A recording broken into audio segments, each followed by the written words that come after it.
Hey there. In this video, I'm going to share with you my own personal strategies and approaches to dealing with loss. I'm talking about loss in the sense of someone you care about but that you can't see anymore. This could be as simple as a friend that you've fallen out of contact with and can't find any means to get back in touch. It could be a romantic relationship which has failed, and any attempt that you make to restore harmony or bring around reconciliation just brings about negative outcomes for everyone. It could also be the great hardship which we all experience at one time or another in our lives. That would be someone we love has passed on, and we need to learn how to deal with not having them present in our day-to-day lives anymore. The reason I've made this video is because this is actually a subject that I get asked about quite often. I believe that although there are experts who specialise in this subject and dedicate their whole lives to guiding people through the grieving process, many people are also interested in hearing a hermeticist's perspective. And that's exactly what this video is. It's my own personal approach shared with you. Whenever I encounter a circumstance of loss like the ones I describe, I give myself time to come to terms with it. I actually believe that many of the emotions that come about as a response are natural and healthy. And likewise, I think our intellect needs some time just to understand what's happened and put everything together. It's only if I find myself unusually drawn to thinking about that person or the loss, or I find my emotions extremely strong and persistent, do I start to actually use a method to deal with what's happening. In these circumstances, the first strategy I use, which is a beautiful, elegant and empowering in a very healing and balancing way, is that of sending blessings. And I do this in a very specific way. I take time to imagine the person, and I imagine them in the ideal circumstance for them. So I'm looking at a situation where they're going to thrive on all levels. So they've learned the lessons they need to learn. They are involved in an ongoing improvement. They are expressing the best they have to offer in the world around them. They are using their talents to the best.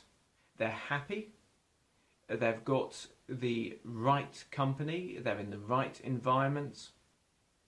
I really take time to picture this and amplify this as a wish. With practice, this becomes easier with each repetition. And I use anything that draws my mind to that person as a key to practicing it.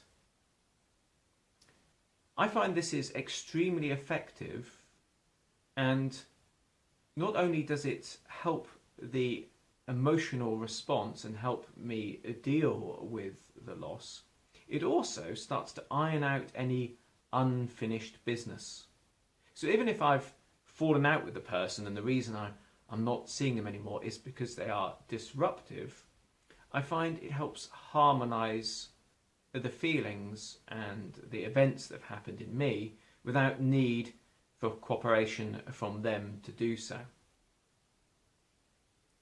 If the person has actually passed away, then this visualization, this imagination, takes a slightly different form.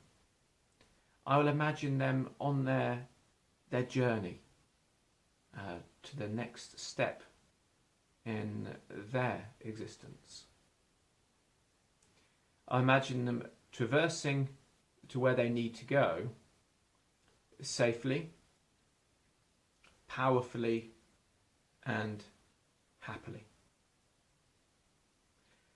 And now I find that this method almost always works.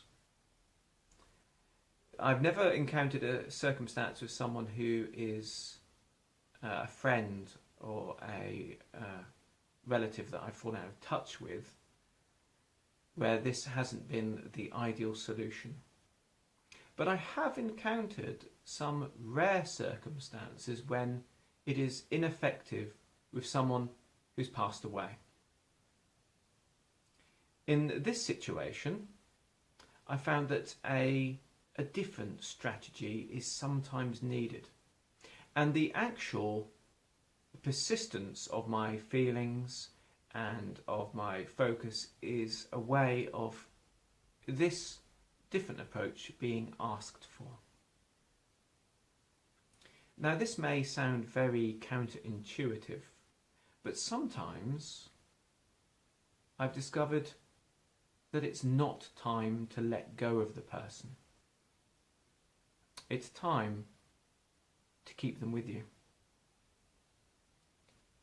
Sometimes I've found that there's a particular quality they had, a virtue or a joyful element, a blessing that shone forth from them, which I need to take with me, and I need their help to do that. So in this circumstance, I learn the lesson from the time I had with them. And when I do, it's almost like I've invited them to be at my side in the moments where this is needed. And I find then my grief ends and my mind settles. Sometimes, very rarely, this is about an unfinished quest they had. And it can be a very minor thing, or it can be something bigger. And sometimes I need to take on this task or this endeavour for them. And once again, in these circumstances, I feel them by my side. And once this has been fulfilled, or once this has become part of my expression in the world, then it's time that we can both move on. These are the two methods that I've found best to deal with loss in my life. They've been great blessings to me, and I hope they will be as empowering and beneficial to you. My name's Martin Faulks, and until next time, let's let every word, thought and action count.